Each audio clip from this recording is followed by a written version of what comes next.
അതിൽ കൂടുതലോ വശങ്ങളുള്ള കോണുകൾ എന്താണ് വശങ്ങളുള്ള രൂപമാണ് ബഹുഭുജം. അപ്പൊ ഏറ്റവും ചെറിയ ബഹുഭുജം ഏതാണ്? ത്രികോണമാണ്. അപ്പൊ ത്രികോണത്തിന്റെ കോണുകളുടെ തുക എന്താണ് നിങ്ങൾക്ക് അറിയത്തില്ലേ? 180 ഡിഗ്രിയാണ്. അപ്പൊ ഇനി നാലാമത് ഒരു വശമുള്ള ഒരു ബഹുഭുജത്തിന്റെ പേരറിയാമോ? ചതുർഭുജം. അപ്പൊ ആരും വന്നിട്ട് ഒരു ചതുർഭുജം വരച്ചേ.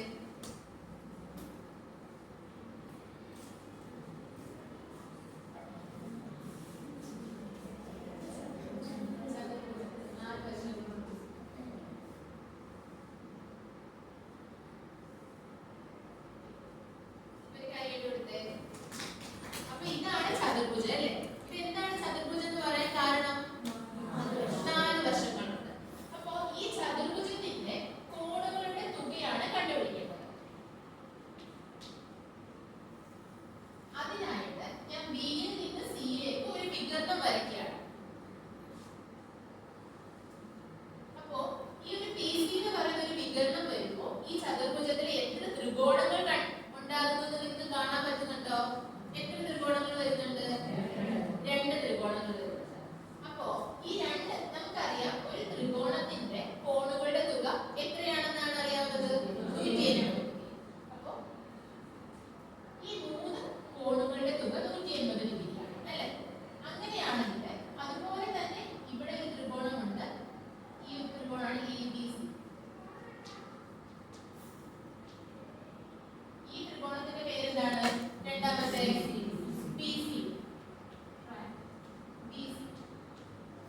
അപ്പൊ ഈ ത്രികോണത്തിന്റെ കോണുകളുടെ തുക 180 ഡിഗ്രിയാണ്. ഈ BCDയുടെ കോണുകളുടെ തുക എന്തായിരിക്കും? 180 ഡിഗ്രി. അപ്പോ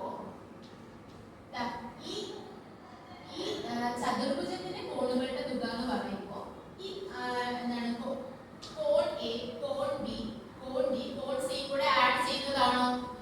ആണോ?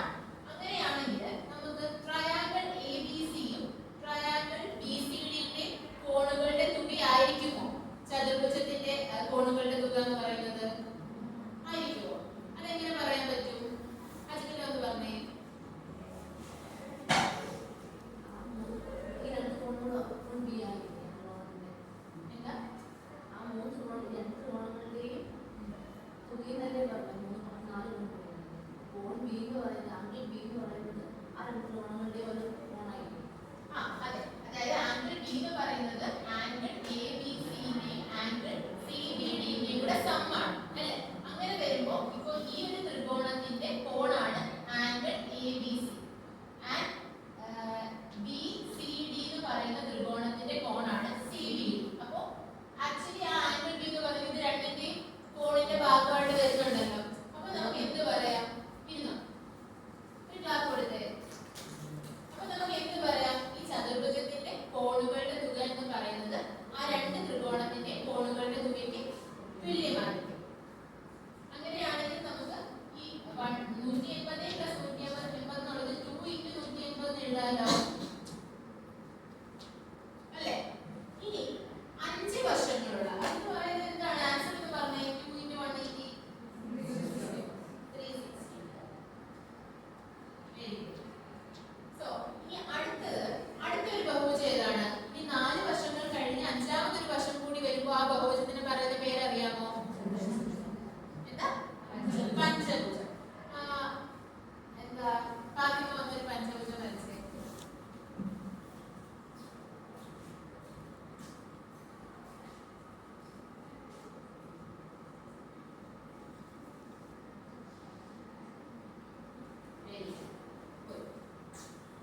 അപ്പൊ ഇതാണ് പഞ്ചഭുജം അല്ലേ?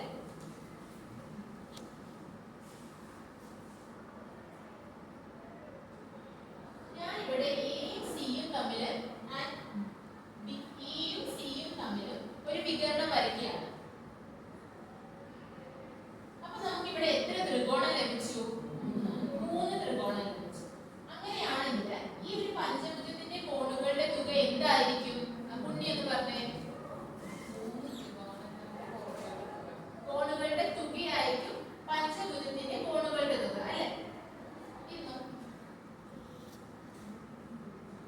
അപ്പോ ഈ 3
എന്ത്